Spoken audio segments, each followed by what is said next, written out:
La gravité n'existe pas. Et la physique le démontre. Lève-toi. Sens le sol sous tes pieds. Tu vas me dire que c'est la Terre qui t'attire vers le bas. Mais fais attention à ce que tu ressens vraiment. C'est une pression.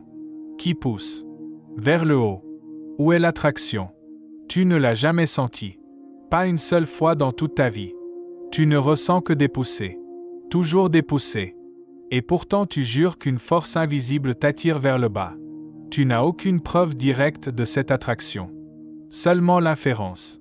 L'habitude. L'image qu'on t'a apprise. Feynman aimait commencer ses cours avec cette question. Parce qu'il savait que la réponse allait déranger.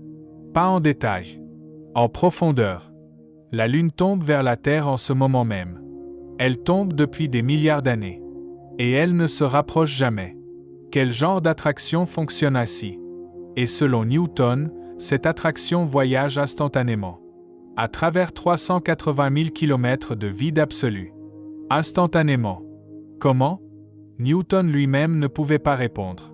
Et il le savait. Il a passé sa vie à calculer comment la gravité fonctionne. Sans jamais pouvoir dire ce qu'elle est. Il écrivit lui-même, « Je n'invente pas d'hypothèse. Je calcule. Je prédis. Je ne prétends pas expliquer la cause. » La différence entre ces deux questions. Comment quelque chose fonctionne. Et ce que c'est vraiment. C'est l'une des distinctions les plus importantes de toute la physique. Newton maîtrisait la première. Einstein allait répondre à la seconde. Personne ne comprenait comment les planètes se déplaçaient. Tycho Brahe passa des décennies à observer le ciel. Nuit après nuit. Année après année. Il mesurait les positions planétaires avec une précision absurde. Ces données arrivèrent à Johannes Kepler. Kepler voulait découvrir la forme des orbites. Il essaya les cercles d'abord. Les prédictions étaient presque correctes. Mais Mars était décalé de 8 minutes d'arc. 8/60 d'un degré. Alors Kepler jeta des années de travail à la poubelle. Pas par caprice. Parce que 8 minutes d'arc lui semblaient plus importantes que des années d'effort. C'est exactement ce que Feynman appelait l'honnêteté intellectuelle. Même quand ça coûte. Et recommença à zéro. Des ellipses. Les planètes se déplacent sur des ellipses.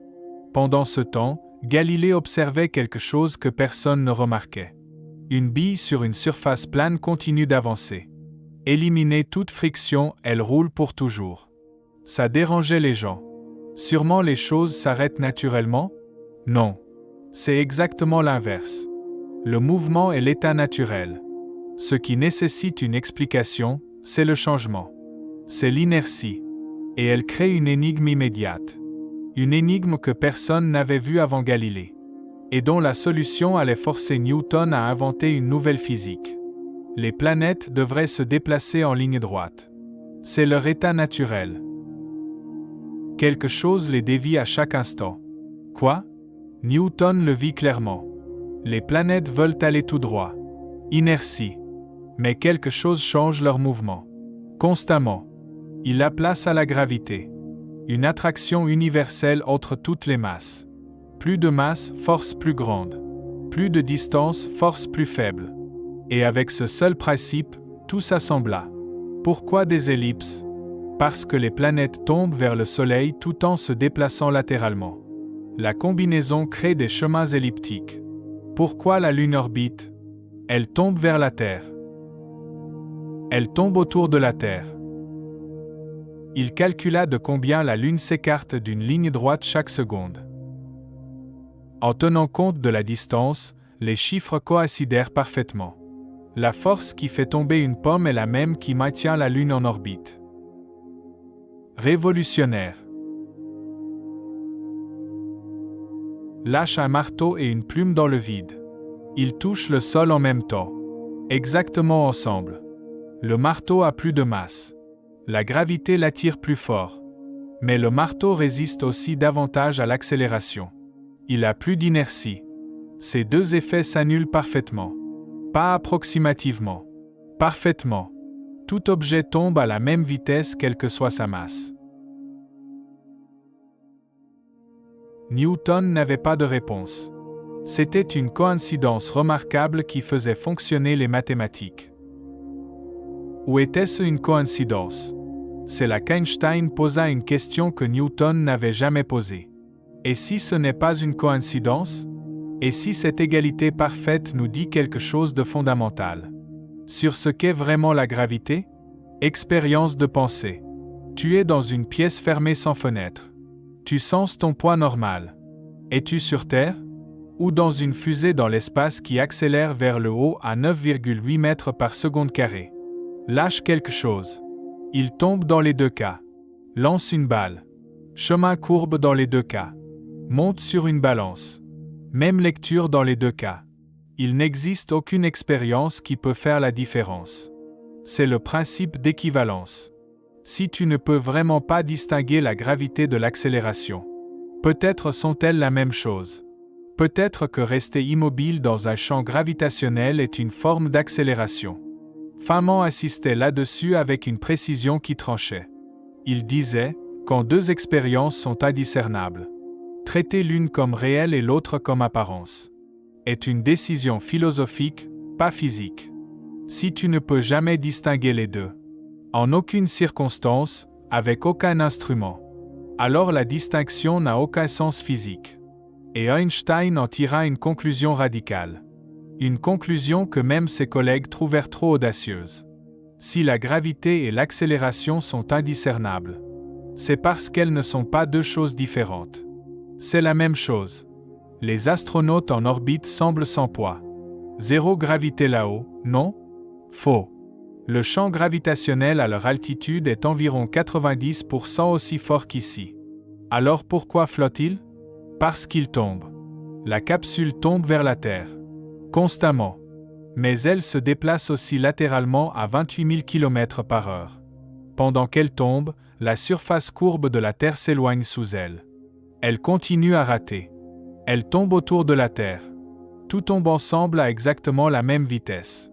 Donc aucune sensation de tomber. Sans poids.